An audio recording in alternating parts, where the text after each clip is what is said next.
we officially dropped Slasher and Asim and Josh from Boston Breach.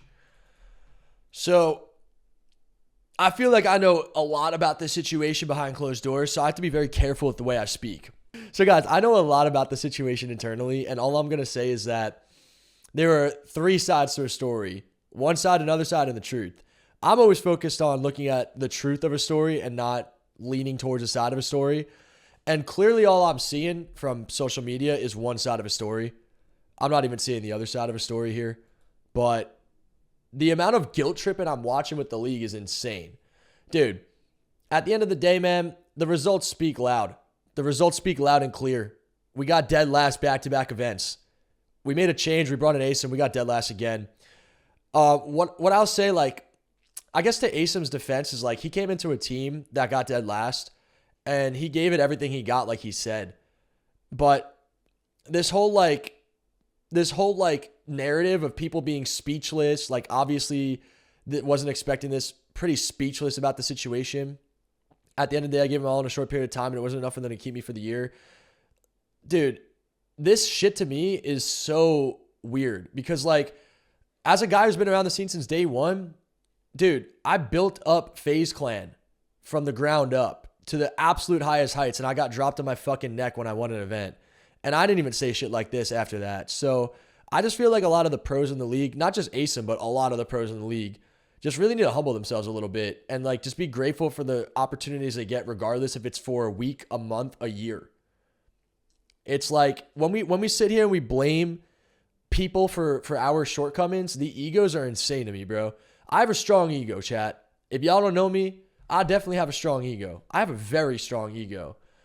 But what I'll never do is, maybe it's different because of money, and maybe it's different because of the times, maybe it's a different mindset. I'll never be sitting here and pointing the finger at anyone other than myself, though, personally speaking. I don't point the finger at anyone other than myself with any shortcoming. I never like to point the finger at other people. Like, man, you know how many times I feel I've been fucked over in my life? And I'm really successful. And you know what happened to me? What's good, Peso? A lot of people just think I'm so successful that it doesn't matter if I get fucked over. And it's just like, that's not fair. Why is that fair? So, look, life's not fair at the end of the day, right? So when I read this type of stuff, I'm not a fan of it. It just seems like a pity party to me. But I like Asim a lot. I think he's a really good player. Obviously, the team is going in a different direction. So it is what it is. You can't really fault them because at the end of the day, we got dead last back-to-back events. So something has to change. And sorry it didn't go your way, but I don't know. I just like to think that if I was a person on this team and I was in this situation, this isn't how I'd be talking. Even pros don't know what happened at Boston. This is the problem with COD in general. Everyone has their own opinion, man. Everyone has their own opinion. Why keep Snoop? I mean, his upside is really good. I mean, at the end of the day, guys, look, you could see opinions on social media, and you could hear my opinion too, but I hear everything. I hear everything behind closed doors. Everything. There's nothing I don't hear or see. So people got to assess the situation for what they actually are hearing and seeing and try to do your absolute best to do the best thing for the team on a lot of levels. There's a lot of opportunities for a lot of players in the league, and how long can you wait to see it? Are you brainwashed by the flank? I'm just sick and tired. Like, could you guys give me all the examples? Because I see everything. Y'all got to understand, I see everything. I see every match. I see every scrim. I see every word that's being said. You guys are just brainwashed by what you hear on the flank. I'm convinced. I am convinced that the flank brainwashes people. Guys, I don't want to throw anyone under the bus here, so I'm not going to, because I don't do this dumb, stupid, petty shit. ZooMaa is looking for money and engagement, guys. As a person who understands content farming to the highest level, way higher than anything I've seen in this entire world, I know content farming and I know how to manipulate people extremely well. I gave that all up for a reason. I don't pay attention to that dumb shit anymore. Not to the way I used to. But it's all a money grab, guys. You got to understand it's a money grab. You got to look at things for what they really are. Showing the flank and give my opinion, it's just irrelevant. It's just irrelevant, honestly.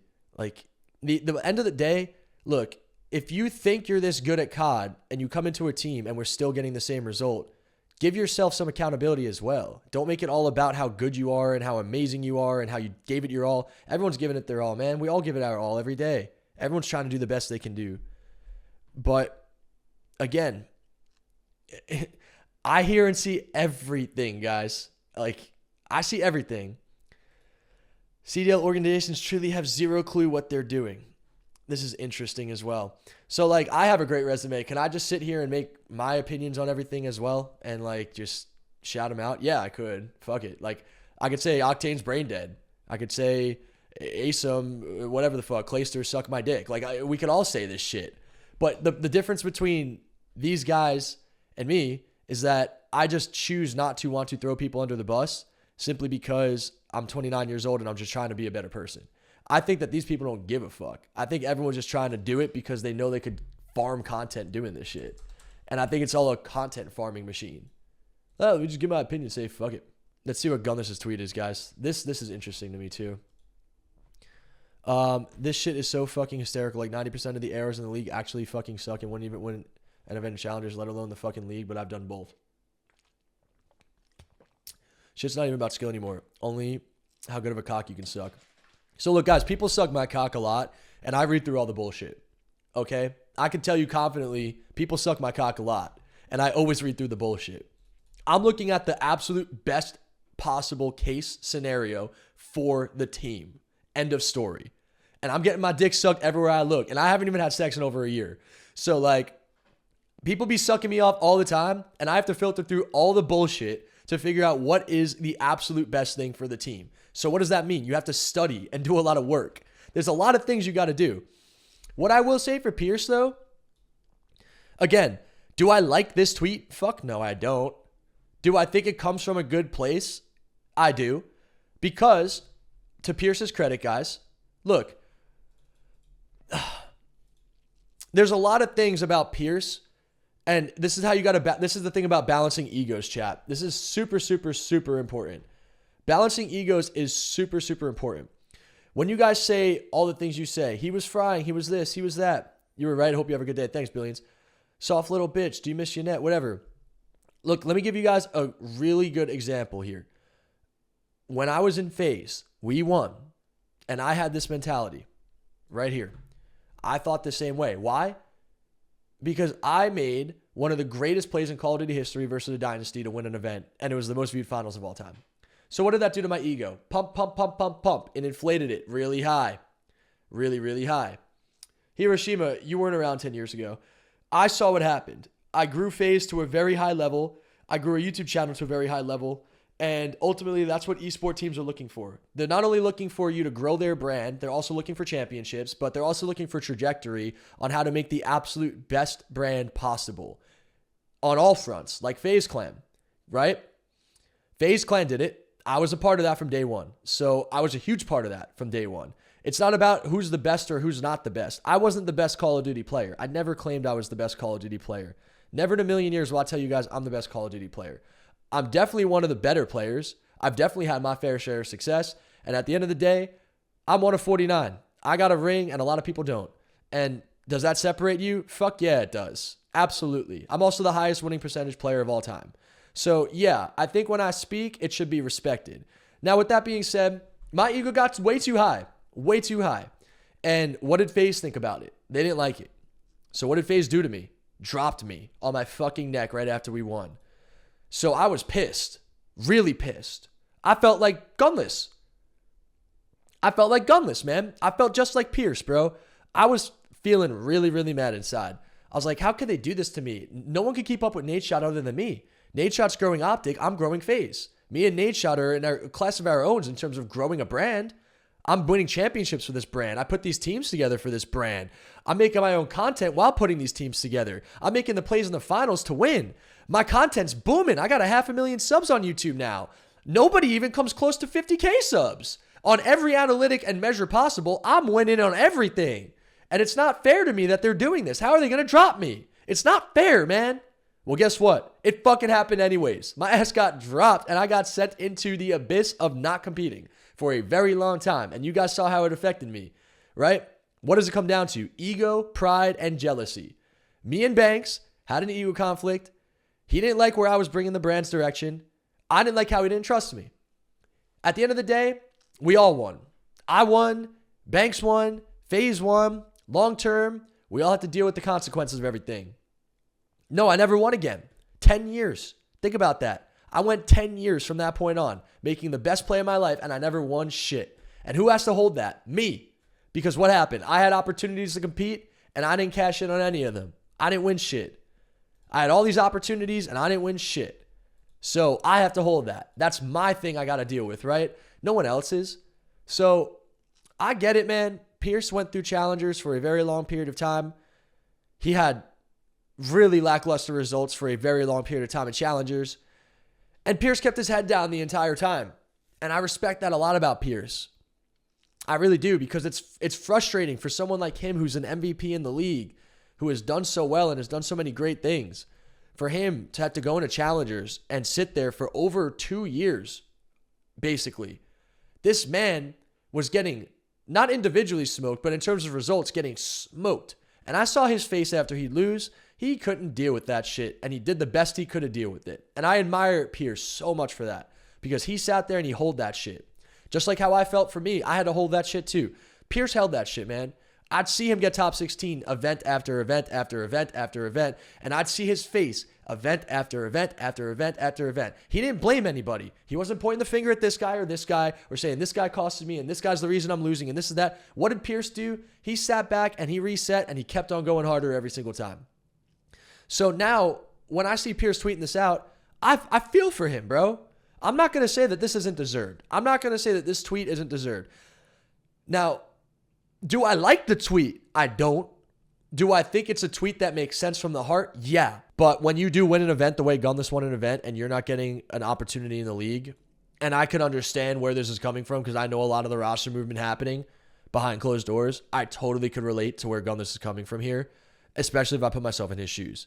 So if Gunless was on Boston, well, first of all, he wouldn't be tweeting this if he was on Boston, but like, I feel for his emotions here. I could definitely feel for his emotions here. I don't think this tweet is unwarranted or unjustified. I think this tweet definitely has a lot of value to it.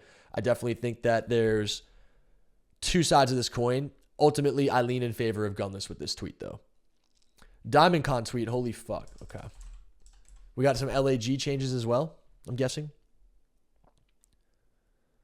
What's happening with this, guys? What's all the roster moves happening? Thanks, Grandpa Hacks. There's so much unnecessary drama in the CDL. Well, what it comes down to is players will get some success and they'll taste a little bit of success and they just feel like they're entitled to that opportunity of success forever. And the bottom line is that no one is, because if Nadeshot could grow Optic Gaming to the heights he did and then be forced to retire, if I could grow FaZe Clan and be a pioneer to it and get dropped, if Crim6 could be the GOAT and get dropped and they could win champs, who's truly safe? The only player, and this is the thing that people need to fucking hear, the entitlement I see from these dumbasses in this community, the only player who's undroppable in the history of Call of Duty, there's only one guy. Do you guys know who this guy is? Do you guys know who I'm talking about? There's truly only one man in the history of the game. I don't even got to say it. Everyone unanimously behind closed doors at the highest level of Call of Duty always has this convo. Who's undroppable? Who's undroppable? Who's undroppable? There's only one guy. There's only one guy, and he knows damn well he is. He knows it. He knows. That's why he don't flex it. That's why he's that guy. He is that guy for a lot of reasons, and everyone knows why. So if you're not him, shut your fucking mouth. If you're not the king, shut the fuck up. End of story. Shut the fuck up. If you're not the king, try to follow in his footsteps and see where you end up. Bro, no disrespect to Abizi, but he ain't scum. No disrespect. No disrespect. Scump is undroppable simply because he did everything I did, Nadeshot did, and Crim did, combined into one without any emotion. That's the key. Scump won. He got his MVPs.